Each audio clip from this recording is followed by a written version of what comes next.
کیا پتھر پہننے سے جادو کا علاج کیا جا سکتا ہے؟ اور کیا پتھر سے کسی بیماری سے شفا بھی مل سکتی ہے؟ السلام علیکم قاری صاحب۔ وعلیکم السلام ورحمۃ اللہ۔ جی قاری صاحب۔ الحمدللہ وقفا والصلاۃ والسلام علی رسول اللہ، اما بعد۔ جی امام بھائی، یہ ایک بہت اہم سوال ہے جی کہ پتھر پہننے سے شفا مل سکتی ہے یا نہیں، کیونکہ بہت سارے لوگوں کا یہ عقیدہ بن چکا ہے، اور کچھ لوگ سوال کرتے ہیں، کال کرتے ہیں، جی ہمارے لیے کون سا پتھر بہتر ہے، بالکل، اور اور اپنا نام بتاتے ہیں، میرے نام سے کون سا پتھر کا جو ہے وہ تعلق ہے، یا میرے نام سے کون سا پتھر میرے نام کے لیے بہتر رہے گا۔ یہ بہت ساری فضول باتیں جو لوگوں نے اڑائی ہوئی ہیں، لوگوں نے لوگوں کو سنائی ہوئی ہیں، فضول کی باتیں۔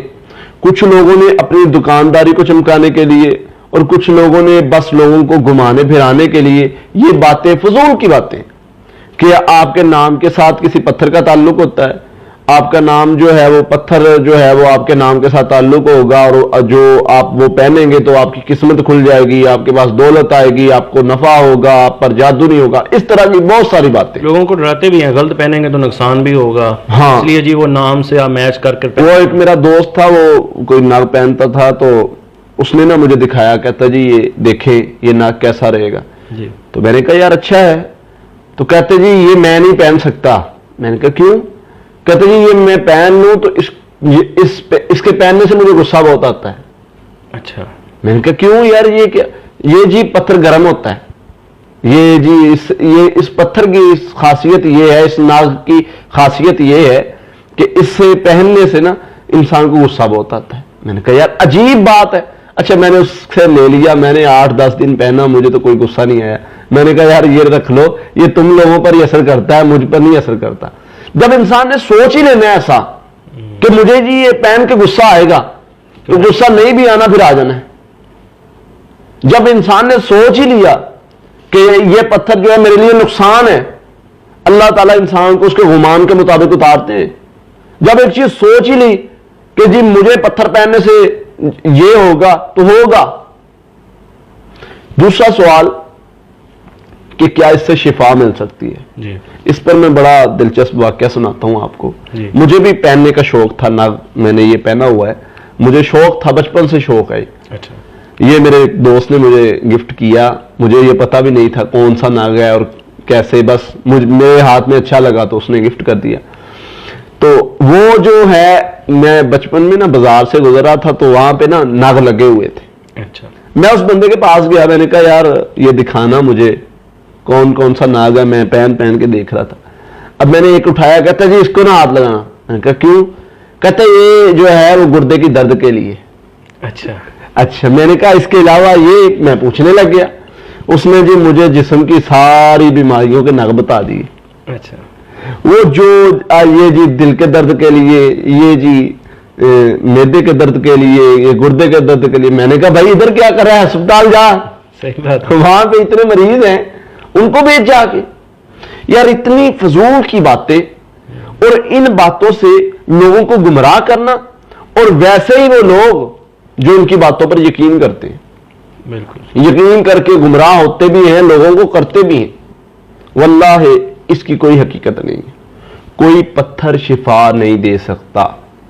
پتھر کو پہننا، ناک کو پہننا، ویسے ہم انگوٹھی کو سنت سمجھ کے پہن سکتے ہیں، ٹھیک ہے جی، سونے کی انگوٹھی نہیں پہننی چاہیے، چاندی میں پہن سکتے ہیں آپ، تو اس لیے جو مرد کے لیے جائز ہے، مرد کے لیے تو یہ سنت سمجھ کے، شوق سمجھ کے پہن لیں، اس میں کوئی حرج نہیں ہے۔ لیکن اگر میں کہوں کہ اس سے پہننے سے میری بیماری دور ہوتی ہے، مجھے نفع ملتا ہے، میرا نقصان ہوتا ہے، یہ کوئی بھی چیز اللہ کے علاوہ نفع نقصان پہنچانے کی قادر نہیں ہے۔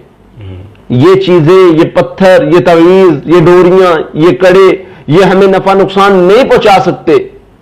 آقا علیہ الصلوۃ والسلام کے دور سے پہلے یہی عقیدہ تھا، مشرکین کا یہی عقیدہ تھا، وہ لوگ ان چیزوں کو نفع نقصان کا مالک سمجھتے تھے۔ اب جانتے ہیں کہ آقا علیہ الصلوۃ والسلام کے دور سے پہلے لوگوں میں یہ چیزیں عام تھیں۔ ایک بندہ آیا میرے پاس، معالج تھا، اچھا، میری اس کے ساتھ بیٹھک ہوئی، تو اس طرح کے ریکمینڈ کرتا تھا کہ یہ فلاں ناگ پہنو، فلاں پتھر پہنو۔ تو اس سے آپ کو شفا ملے گی, ٹھیک ہو جائیں گے, یہ فائدہ ملے گا. میں نے اس سے پوچھا بھائی یہ آپ کیوں پہناتے ہیں, یا آپ کڑے پہنا رہے ہیں, تعویذ ڈوریاں پہنا رہے ہیں, یہ کیوں پہناتے ہیں؟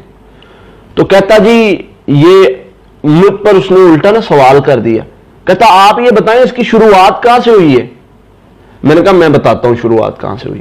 میں نے کہا اللہ کے نبی صلی اللہ علیہ وسلم کے دور سے پہلے نا وہ لوگ تھے جو میں نے حدیث بیان کی کہ وہ لوگ کڑے پہنتے تھے, وہ لوگ مندریاں پہنتے تھے, انگوٹھیاں پہنتے تھے کہ یہ فلاں کام کے لیے, یہ فلاں کام کے لیے, یہ فلاں کام کے لیے. آقا علیہ الصلوۃ والسلام نے فرمایا جس نے کڑا پہنا شفا کے لیے, انگوٹھی پہنی, ڈوری باندھی, وہ اس کے سپرد کر دیا جائے گا, اللہ تعالیٰ اپنا ذمہ اٹھا لیں گے, اس کو شفا نہیں ملے گی, تو اللہ تعالیٰ اس کو اس مرض میں مبتلا کر دیں گے. میں کہا نبی صلی اللہ علیہ وسلم نے تو ان لوگوں کے بارے میں یہ بتایا اور یہ ان کا طریقہ تھا.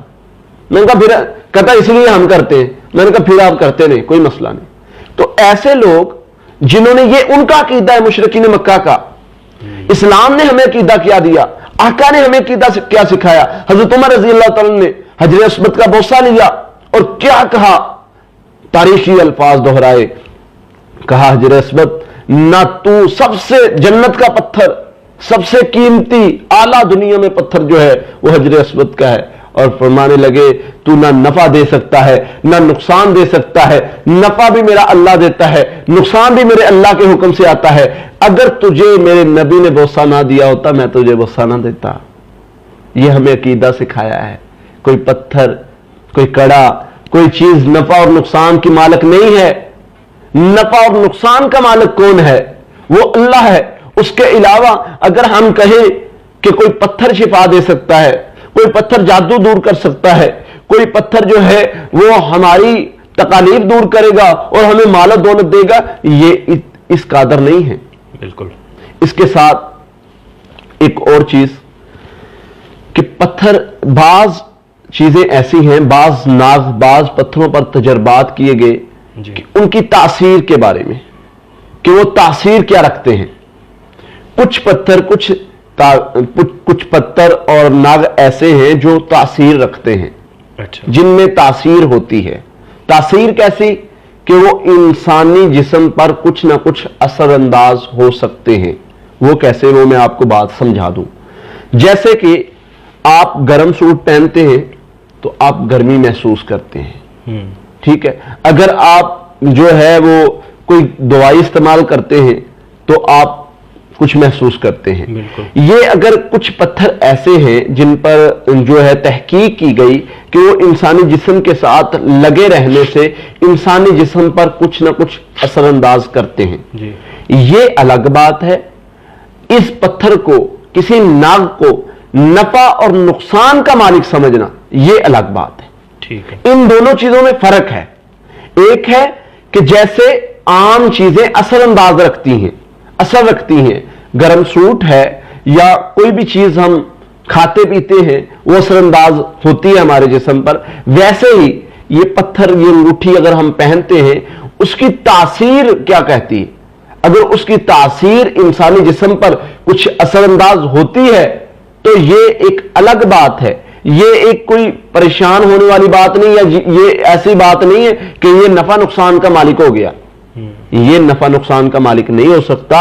نفع نقصان کا مالک اللہ ہے. نہ تو ناگ پہننے سے شفا ملتی ہے, نہ ناگ انگوٹھی یا پتھر پہننے سے جادو دور ہوتا ہے. یہ بھی نہیں ہے کہ جی ہم فلاں جو ہے وہ انگوٹھی پہن لیں گے ہم پر کوئی جن نہیں حاضر ہو سکتا یا ہمارے اندر جن نہیں آ سکتا. ہمارے ایک دوست ہیں, وہ کیا کرتے ہیں, وہ کہتے جی میں نے جن جو ہے نا ناک کے اندر, ناک کے اوپر یا انگوٹھی کے اوپر اتنی پڑھائی کی ہے کہ وہ میں جادو زدہ مریض کے ساتھ سلام بھی لوں نا تو اس کو کرنٹ پڑتا ہے. اچھا. اس طرح کی فضول کی باتیں. ایک دوست تھا, میں جانتا ہوں اس کو, وہ کہتا ہے کہ میں نے جی اس پر پڑھ کے موکل قید کیے ہوئے ہیں انگوٹھی میں. میں نے کہا یار موکل بھی بڑے وہ عجیب ہی ہوں گے جو تمہاری انگوٹھی میں قید ہے. تو اس طرح کی فضول باتیں اور بد عقیدگی جو پھیلائی جا رہی ہے انگوٹھی کے پتھر کے نام سے, ناک کے نام سے, یہ سب فضول کی باتیں ہیں. ان کا شفا کے ساتھ تعلق نہیں ہے، ان کا جو ہے وہ نفع نقصان کے ساتھ تعلق نہیں ہے. سب سے مین چیز کہ انسانی جسم میں نفع نقصان کے ساتھ اس کا تعلق نہیں ہے. اللہ تعالی ہمیں سمجھنے کی توفیق عطا فرمائے.